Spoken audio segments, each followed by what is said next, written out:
Last episode, I discussed the subject of threat and error management and focused on the internal and external threats to our everyday flying. This episode, we continue that theme and look at errors pilots can make and some strategies to avoid them. All that and more coming right up. So strap in and let's get into it. Standby star 9000, 1013, Kilo 25. Coordinating aileron and rudder, bank, balance, back pressure rolling to 30 degrees. That's 30 degrees there.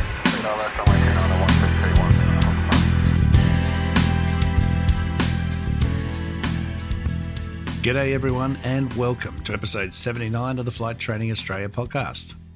All about flight training and flying in Australia and beyond. I'm your host, Trent Robinson. Thank you for joining me. Well, I've had some interesting conversations over the last few weeks talking to people from all over, pilots, employers, and everything in between. The employment cycle is creating a huge amount of pilot movement, as we all well know. The impacts on this, however, are widespread and not necessarily in everyone's favour, providing opportunities and accelerated careers for some pilots, but also huge overheads in training and retraining and finding the right number of pilots and skilled pilots, causing headaches for employers. The cost of training pilots, only to lose them and then have to retrain, is costing operators at the moment tens to hundreds of thousands of dollars. Not to mention experienced and senior pilots disappearing and not many people around eligible for roles in management or head of flying operations and head of operations for flight schools. Finding people for that sort of role is proving increasingly difficult. And let's face it, these are not roles that can be just filled. With limited resources, CASA can take months, and without people in these roles, companies face closure. So, pilot boom or not, this isn't good for anyone, and it's not good for our industry. Employment cycles in aviation typically run around 6 to 8 years, so whilst things are going well at the moment, it obviously won't last forever. That aside, we are ending up with less experienced head of operations having been put in these roles and a lot of pressure and expectation put on them. So it is indeed challenging times for everyone. And this, in a way, feeds into the episode topic today, which is the threat and error management, defensive flying for pilots part 2, and we're going to look at errors. So recapping, if you didn't listen to the last episode 78, I went all through what threat and error management is and had a look at identifying threats, both internal and external. And as we said, this is applicable to everyone, regardless of their knowledge or experience. We could all be vulnerable to this at some stage. It's just normally an experienced pilot will usually recognize these conditions and apply defensive strategies automatically. So, as Alexander Pope wrote, to err is human. As humans, we all make errors. In threat and error management, errors are defined as flight crew actions or inactions, which can lead to a deviation from crew or organizational intentions or expectations, reduced safety margins, an increased probability of adverse operational events on the ground and during flight. James Reason, the man who formulated the famous Swiss cheese model, developed the basic error types. Adverse operational offense can be handling errors, procedural errors, or communication errors. And these errors can all happen as a result of a momentary diversion of attention, which we usually call a slip, or a memory failure, which we call a lapse, which can be induced by expected or unexpected threats. But before I break those down, there are also more deliberate, intentional non-compliance errors. These are often errors used to increase operational efficiency, but in violation of standard operating procedures, or SOPs. Think about a time you may have knowingly broken a rule or law. What was the process you went through in your mind that led you to the decision to break it? Maybe it was a little rule, not an important one, at least in your mind. Think about coming to a crosswalk intersection and the red light's on, the little red man says, nope, you can't cross. Now, initially, you're going to comply because the light's red, and that's what we've all been taught to do. And that's the law. But there's no traffic, there's no cars, and, you just want to cross the road and get on with it. So now the thought comes in, it's illegal, but it's only a little bit illegal. If there's others around you, they'll start looking at you, all thinking the same thing, but waiting for someone to take the first step. You look again, it's all clear, and you cross. What happens? Some others will most likely follow you. Without any knowledge of your assessment process, skills, or expertise in red man light management, they follow. Now think back to aviation. Think of a time you knew a law or regulation or an SOP was about to be breached or being breached. However, you allowed others to convince you that it'll be okay. You probably felt conflicted inside. You trust experience, seniority of the decision maker, and you go along with it.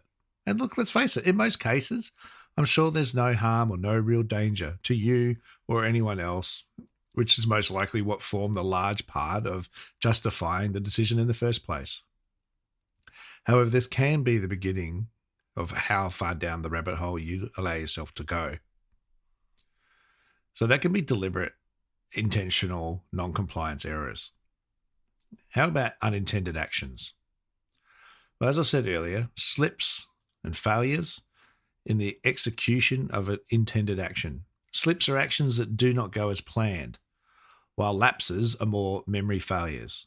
And you have heard that term before of we have a memory lapse. We forget to do something. So, for example, pulling the mixture instead of the carburetor heat is a slip. It's a slip up. Forgetting to apply the carburetor heat is a lapse or a memory lapse.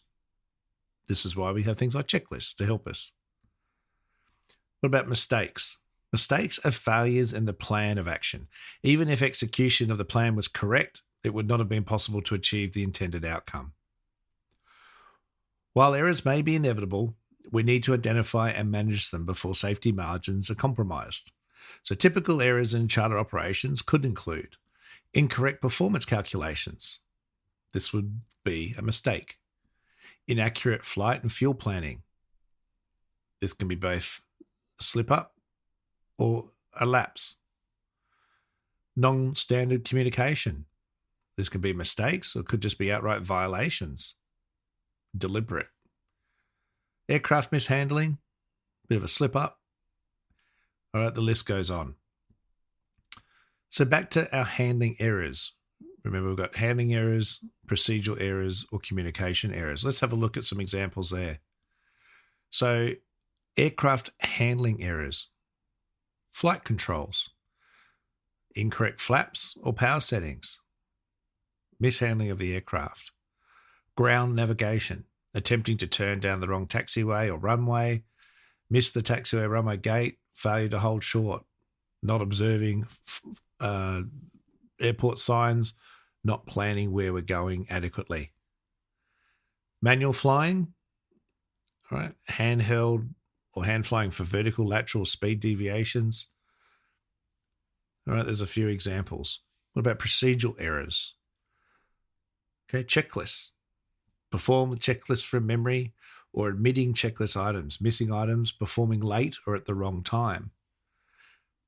How many times have you used a checklist and still found that you've actually missed items on it? You probably swore that you'd done it and you thought you'd done it, but very clearly the switch is still in the wrong position. All right, documentation as a procedural error. Wrong weight and balance, fuel information, ATIS, clearance misrecorded, misinterpreted items. All right, very easily done. Other procedural information, such as deviations from the regulations, the flight manual requirements, or the SOPs. And communication errors. Right, we've all had examples of those. Pilot to external. Missed calls, misinterpretation of instructions, incorrect readbacks to ATC, wrong clearances, wrong taxiways or runways. Pilot to pilot, internal crew miscommunication or misinterpretation. So all these things can lead to errors in one form or another. So the process of threat and error management is obviously to identify these errors and these threats, but that in itself is not enough. We need to learn how to manage them as well.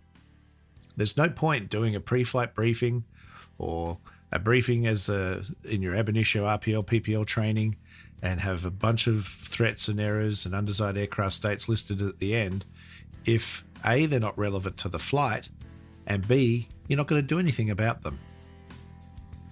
What's the point of knowing that the weather's really bad and scary and still flying straight into it? Because, hey, you aren't going to be the one that makes a mistake and gets caught out. Remember that threat and error management complements risk management. It all goes together. This, obviously, then leads to undesired aircraft states. So next time, we're going to look at undesired aircraft states, what they are, the risk management, using countermeasures, and then examine some accidents and how threat and error management principles were possibly identified and then either ignored or just outright not considered at all. All right, that's it for this week's episode. Thank you for listening. Love the feedback as always. You can email me, info@trentrobinsonaviation.com.au. You can get me on Instagram, Facebook, TikTok, and LinkedIn. All the information is in the episode description attached to this episode. All right, until next week, blue skies, stay safe, and remember the golden rule. Aviate, navigate, communicate. Cheers, everyone.